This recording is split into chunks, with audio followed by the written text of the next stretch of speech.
Welcome to our first ever podcast. This is The Real Deal, where real estate meets real life. And I am your host, Janine and Ryan, with my co-host, Ryan Hatcher. What up? And I'm super excited because our first guest is my very own dad, Randy Dix. The legend. Yes. Hello, everybody. Yes. Thank you, guys. So we're going to go through, we just have some questions, Dad, that we want to ask you. We want to just make it really fun and conversational. You have been in real estate for how long? So, well, actually, before I say that, why don't you tell us about yourself for those that don't know you? Well, I'm an older guy. I'm 67. I've been in the real estate business since 1979, so 43 years. I've said before that in terms of interest rates, the highest interest rates I ever sold real estate at were 17.5% for FHA VA loans. That was back in 1981. Been through several markets, so I'm quite seasoned at this, and that's about it, really. I'm married. I have a bunch of kids. They're all grown up now, so my wife and I are having a blast, just her and I. So you have how many kids and how many grandkids? 6 kids, 6 girls, and 15 grandkids. 6 Janine's girls. my oldest. 6 girls. Yeah. Ryan's like my adopted son. Yes. I'll take that. So, Dad, when you look back at your start in real estate, why did you choose real estate?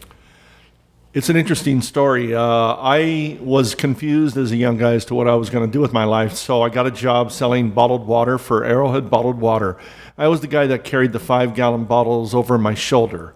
And for 2 years I did that, and I sold to bottled water to a bunch of real estate offices, and I got to know the realtors inside the office, and I realized after a period of time that I can do what they do. There was no magical potion, just hard work. And so that's what made me get into real estate, was being around realtors through selling bottled water.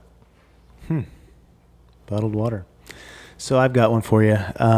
Throughout your many years of experience in your career, have you had a really good mentor that stands out in your mind? I've had a couple of them.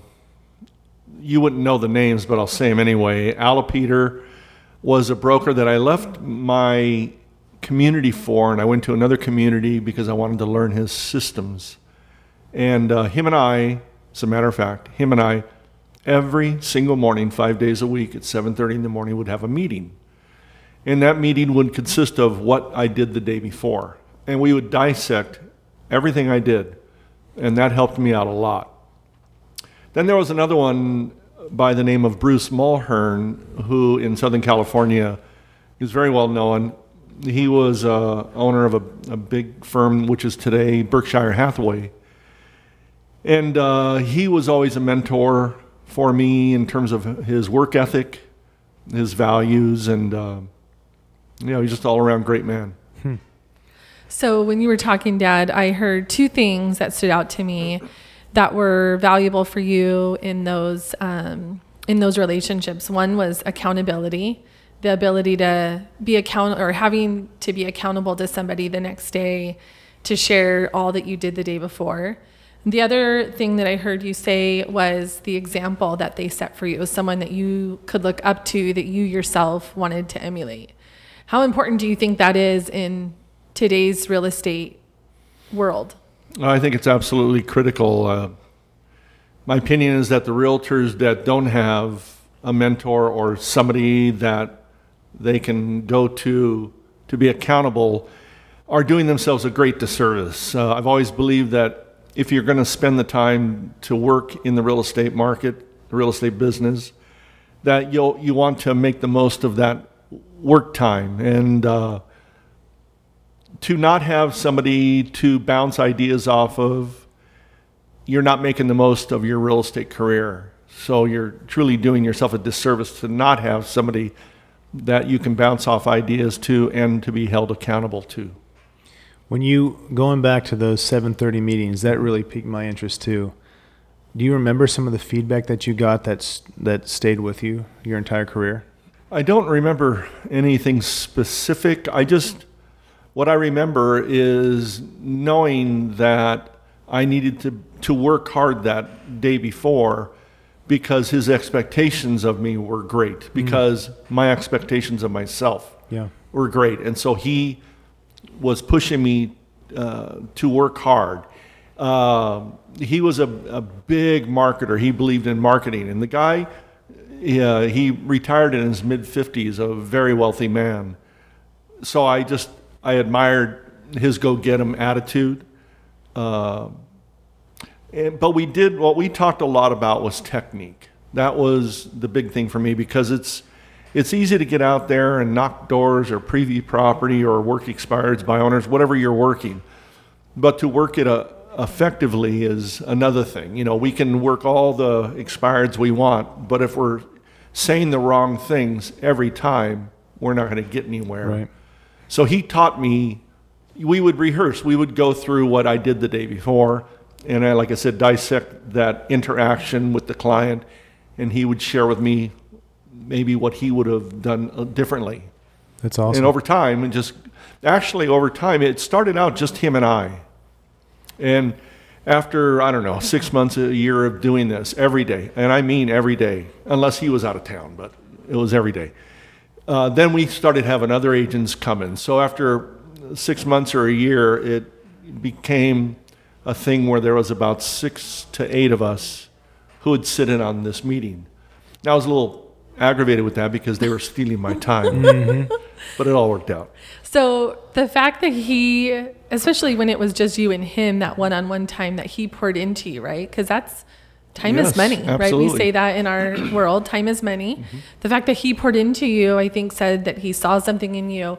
What do you think it was, Dad? And when you look at the progression of your career that made you different, because something that you say all the time is that 90% of the realtors sell only 10% of the real estate, and 10% of the realtors sell 90% of the real estate. Right. And we can for sure attest to that in our business. Right. So what do you think what do you think you've done differently? What do you think it is about you that made you stand out, not only for Alapeter to see that in you, but then for you to be a part of that 10%, and I would argue the top 1%? I think that was right around 1990 when I went to work for him. Now, mind you, I started in 1979. So for the first 7, 8 years, I really struggled to find my place in the real estate business. And it wasn't until 1987 where I made a conscious decision that I was going to work smart. And that's when everything started to change for me. Back in 1987, as a matter of fact, when I made this conscious decision to work smart, one of the first things I did was interview about a half a dozen of the top brokers in my area, the guys and gals that were doing big numbers.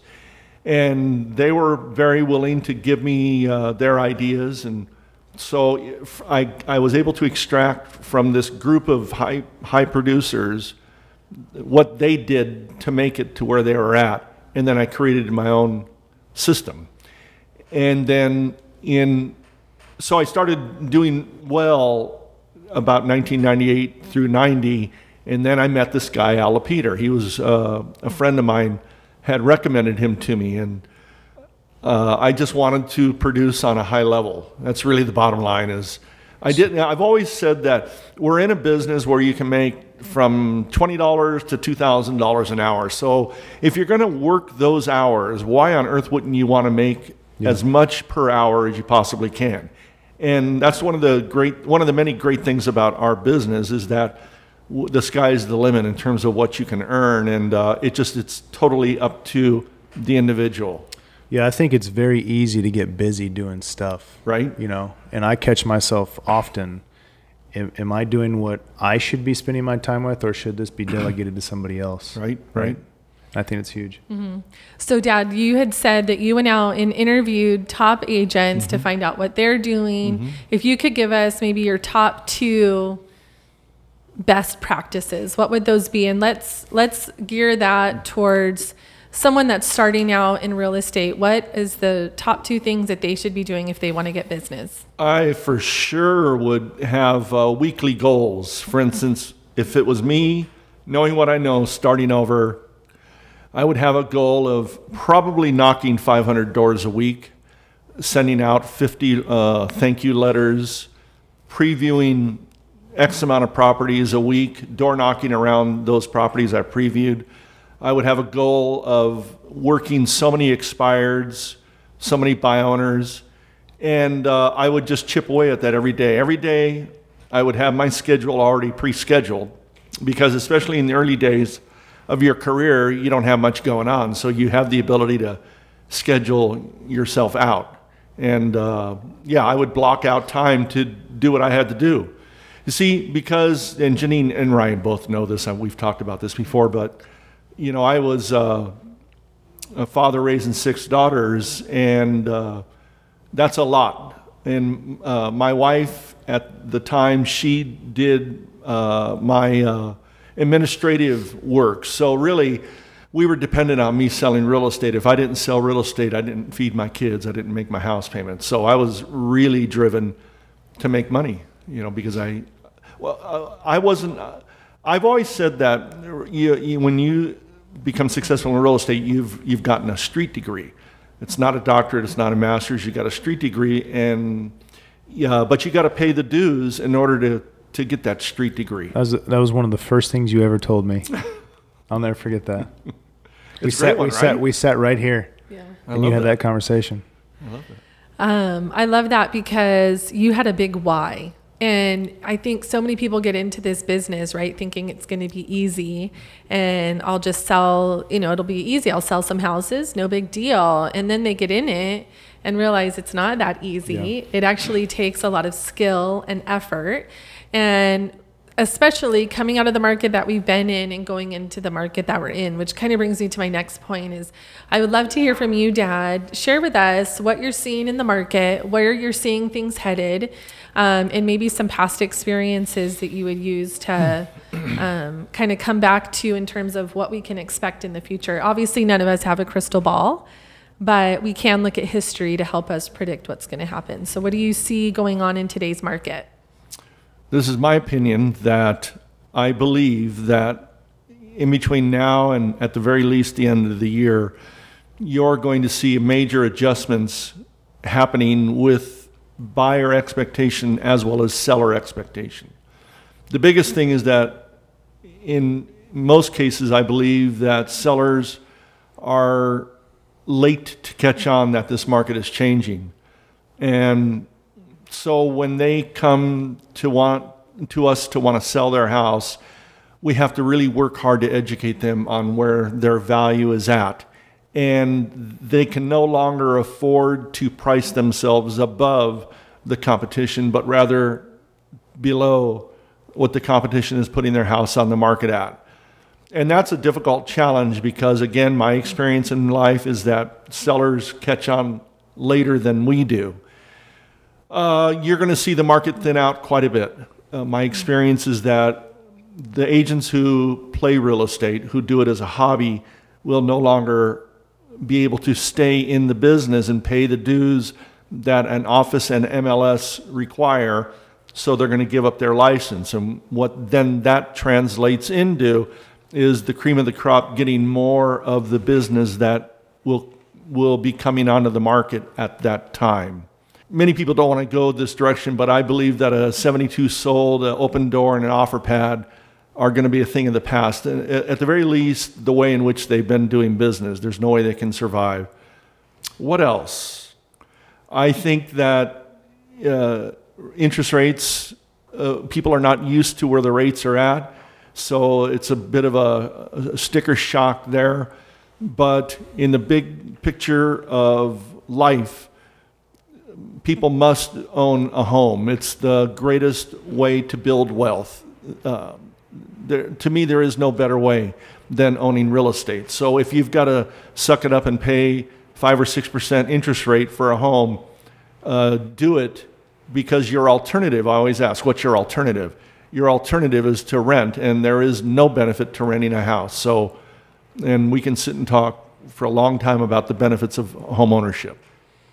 Yeah, the interest rate on renting is 100%, right? Yep, right. So when we're so focused on a 5% or a 6% interest rate, that's a heck of a lot better than 100%. and you're paying yourself, right? Versus paying your landlord's mortgage. Yep. Real estate's the best. Yes, it is. Are we ready for our speed round? You think Okay. so? All right, you Dad, we ready? got a speed round for you. Great. Of rapid fire speed questions. rounds already. 10 But questions. then hold on. Before we do that, is there a question that we didn't ask you that we should have? I don't necessarily know if this is a question you should have asked, but for some reason, a lot of people that come into real estate think that, you just get your license and then it's easy to sit around and have people call and say, I want to. Right? Doesn't everyone just call you now that you have Right, your real estate right. license? Isn't that how it It works? doesn't work that way. You got to go out and get it. And I've seen that my entire career of people have this grand expectation. That doesn't happen, and 90% of them burn out and get out of the business very soon. That's a big thing to me. If you're going to have a real estate license and think you're going to sell real estate for a living, be ready to pay the dues. And once you pay the dues, it's a great career. I mean, it's really a wonderful career. Right. I love that, though. The fact that our business is a relationship-based business, I love that because we have made so many friends Absolutely. from clients that we've worked with.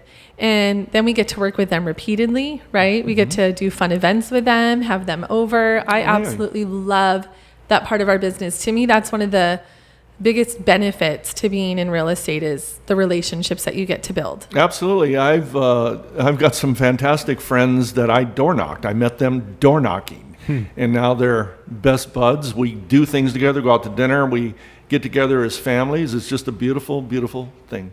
That is cool. Yeah, we talk all the time about how fun our job is. Now, it isn't always fun, and it is stressful, and there's a lot to do.